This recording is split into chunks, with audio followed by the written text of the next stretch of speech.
అందరికీ praise lord. ఈరోజు సాయంత్రం అమలాపురం పట్టణంలో సువార్త పరిచయం చేయడానికి ప్రభు ఎంతో కృప చూపించారు. అనేక మంది ప్రయాణికులు వారి ప్రయాణాల్లో మరి బస్సుల్లో ఉండి చక్కగా దేవుని పత్రికను చదువుకోవడానికి వీలుగా కొన్ని ఆత్మీయ సంబంధమైన మంచి మాటలు చదవాలి, బలపరచబడాలని ఈ పత్రికలు ఇవ్వడం జరుగుతుంది. చాలా సంతోషం. కొంతమంది తీసుకుంటున్నారు, కొంతమంది వాటిని రిజెక్ట్ చేస్తున్నారు. అయినా కానీ యేసుక్రీస్తు మహాకృప ద్వారా ప్రతి ఒక్కరికి పత్రికలు అందజేయడం జరుగుతుంది. ఇది డెలివరీ కౌంటర్ దగ్గర కొన్ని ఇవ్వడం జరిగింది, అలాగే ఎంట్రన్స్లో కూడా కొన్ని ఇవ్వడం జరుగుతుంది. ఇవన్నీ కూడా ఈరోజు గాస్పల్ పరిచయలో భాగంగా ఈ పత్రికలు అందరికీ పంచుతూ ఉన్నాను.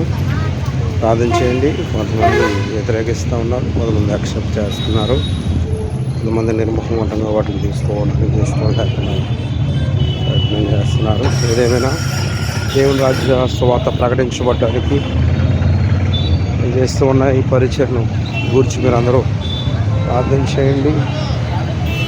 ఆర్టీసీ సమూహం దగ్గర నైట్ టైం ప్రయాణికులు ఎక్కువ మంది ఉంటారు.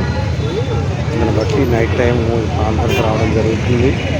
చూడండి, ఆర్టీసీ బస్ స్టాండ్ అమలాపురం ఈ ప్రాంతంలో ఈరోజు సువార్త పరిచర్య చేయడానికి ప్రభు కృప చూపించారు. అందరూ ప్రార్థన చేయాలి. ఎందుచేతంటే కొంచెం ఇబ్బందికరమైన పరిస్థితుల్లో ప్రార్థనాపూర్వకంగా ఉండి కార్యం జరిగిస్తున్నాను. మీ అందరి ప్రార్థన చాలా అవసరమై ఉంది కాబట్టి ప్రతి ఒక్కరూ ఈ సువార్త పత్రిక పరిచర్య గురించి మరి చక్కగా ప్రార్థన చేయాలని మీరు ఎంతో మీ అందరికీ తెలియపరుస్తూ ఉన్నాను. గత వారం నుంచి ఇక్కడే అమలాపురంలో ఈ పత్రిక పరిచర్య జరుగుతూ ఉంది. నైట్ టైం, ఓన్లీ నైట్ టైమే చేస్తూ ఉన్నాం. ఎందుకంటే రాత్రి వేళ మాత్రమే సమ్మర్లో ప్రయాణికులు ఎక్కువగా మరి వస్తూ ఉంటారు కాబట్టి అందుకు నైట్ టైమే పత్రిక పరిచర్య అమలాపురం బస్ స్టాండ్ ఏరియా, అలాగే పేరూరు జంక్షన్ ఏరియా, అలాగే హై స్కూల్ సెంటర్ ఏరియాల్లో మరి ఈ పరిచర్య చేస్తూ ఉన్నాను.